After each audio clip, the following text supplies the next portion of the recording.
जय सिया राम। सनातन रहस्य में आप सभी का स्वागत है।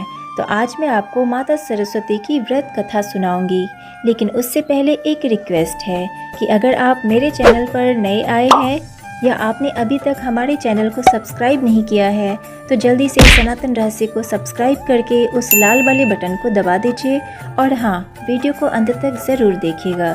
तो चलिए शुरू करते हैं आज के इस वीडियो को। एक बार की बात है, सुकेता नाम का एक राजा रहता था। वह एक अच्छा इंसान और धर्म का अनुयायी था।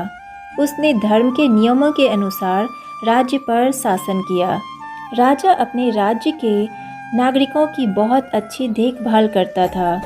उसकी सुवेदी नाम की एक बहुत ही सुंदर पत्नी थी। एक बार सुकेता के राज्य पर आक्रमण हुआ और सुकेता को अपने शत्रुओं से युद्ध करने को विवश होना पड़ा। दुश्मन मजबूत थे और सुकेता अपनी रक्षा करने में सक्षम नहीं था और अपनी जान बचाने के लिए युद्ध के मैदान से भाग गया। उसके साथ उसकी पत्नी भी भाग गई। वे दोनों अपनी जान बचाकर भाग गए और समय रहते एक जंगल में पहुंच गए। जब वे जंगल में पहुंचे, वे थक चुके थे और भूखे थे। उन्हें जो कुछ भी मिला उसे वे खा रहे थे, लेकिन फिर भी उनकी भूख शांत नहीं हो रही थी, क्योंकि उनको जो कुछ भी खाने को मिला था वह काफी कम था। भूख ने अपना असर दिखाना शुरू कर दिया था और राजा एक समय चल भी नहीं पा रहा था। राजा नीचे गिर गया और रानी अपने जांघ को राजा के लिए तकिए के रूप में बनाकर उसे शांत करने की कोशिश कर रही थी। वह बहुत चिंतित थी और उसने भगवान से कुछ मदद की प्रार्थना की, जिससे उनको चिंताओं और दर्द से छुटकारा मिल सके। संयोग से ऋषि अंगिरस उस रास्ते से जा रहे थे और उन्होंने राजा और रानी को देखा।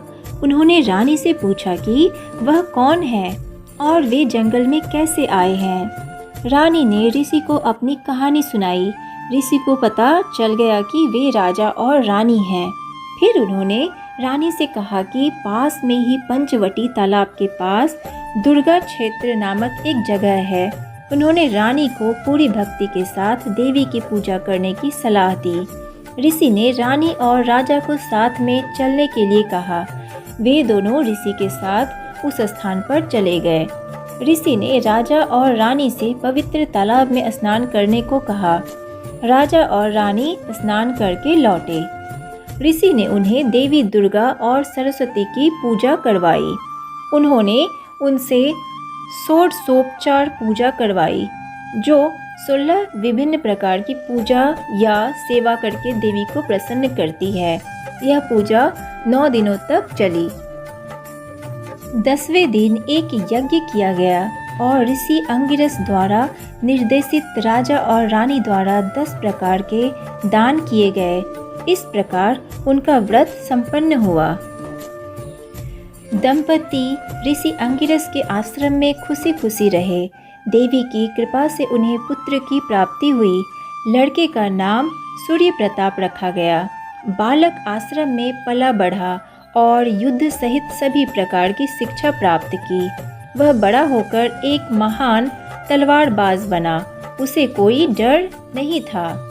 लड़का एक युवा योद्धा बना और अंगिरस ऋषि के आशीर्वाद से उन शत्रुओं पर हमला किया जो अब उसके पिता के राज्य पर शासन कर रहे थे।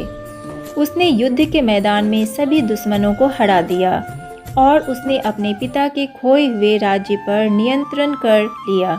वह आश्रम में लौट आया और ऋषि के आशीर्वाद से अपने माता पिता को वापस अपने राज्य में ले गया। उस दिन से सुवेदी हर साल इस व्रत को करती थी और उनका परिवार हमेशा के लिए खुशी से रहने लगा। ऐसी मान्यता है कि जब भगवान ब्रह्मा ने दुनिया की रचना की थी, तब इस धरती पर हर एक चीज मौजूद थी, फिर भी उन्हें कुछ कमी लग रही थी। इस कमी को दूर करने के लिए उन्होंने कमंडल से पानी निकाला और जमीन पर छिड़क दिया।